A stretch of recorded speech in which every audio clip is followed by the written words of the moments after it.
Dans le cadre de la campagne de communication que la Commission européenne a mis sur pied pour écouter les préoccupations et attentes de ses citoyens, un débat était organisé dernièrement à Louvain-la-Neuve, à l'initiative de la province du Brabant wallon et d'Europe Direct. Certitude, entre les institutions européennes et le citoyen, le fossé demeure de taille. Max Zimmermann, Samy Lamloum et Katia Charlet.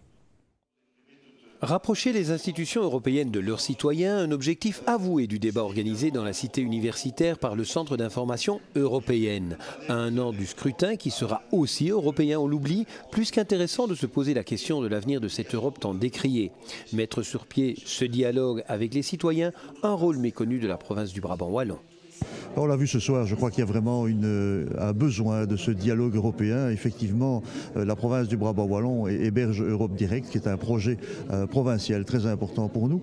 Le dialogue citoyen que nous avons vu et entendu ce soir est la preuve par A plus B que les citoyens ont besoin de ce discours sur l'Europe, institution malheureusement mal connue et souvent de plus en plus dans notre situation de crise économique, prise comme le bouc émissaire et la raison de tous nos maux.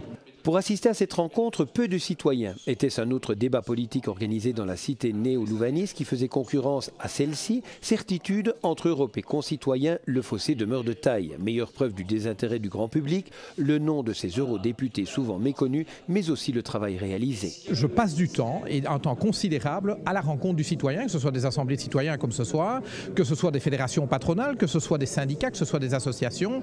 Je passe énormément de temps à ça parce que je pense que c'est un des rôles de l'élu. L'élu doit à la fois faire de la bonne législation qui protège l'intérêt général et doit passer du temps à interagir avec la société, et c'est ce que j'essaye de faire en tout cas. Toujours à l'occasion de ce débat, il a été question des institutions méconnues du grand public, mais aussi des mesures d'austérité décriées par l'ensemble des protagonistes. À l'occasion de l'année européenne des citoyens, il est donc capital de prendre le pouls de tous les niveaux de pouvoir. S'il n'est pas trop tard, l'ensemble des États membres se devra de proposer de nouveaux modèles pour sortir de la crise. Et quand on évoque une crise européenne de l'ultralibéralisme, cela a le don d'en énerver certains. Il y a le libéralisme économique. Je pense que c'est ce libéralisme qui nous a amené à autant de bien-être. Je constate que des gouvernements de gauche ont soutenu cette politique européenne. Je constate que le PS est au pouvoir en Belgique depuis quand même 25 ans et depuis 2 ans j'entends parler d'une crise libérale dans tous les sens du terme. Ceci dit, le libéralisme est un système économique, il y a le système politique et les valeurs que je défends, mais c'est aussi le mécanisme qui a amené le plus de bien-être dans l'histoire de l'humanité.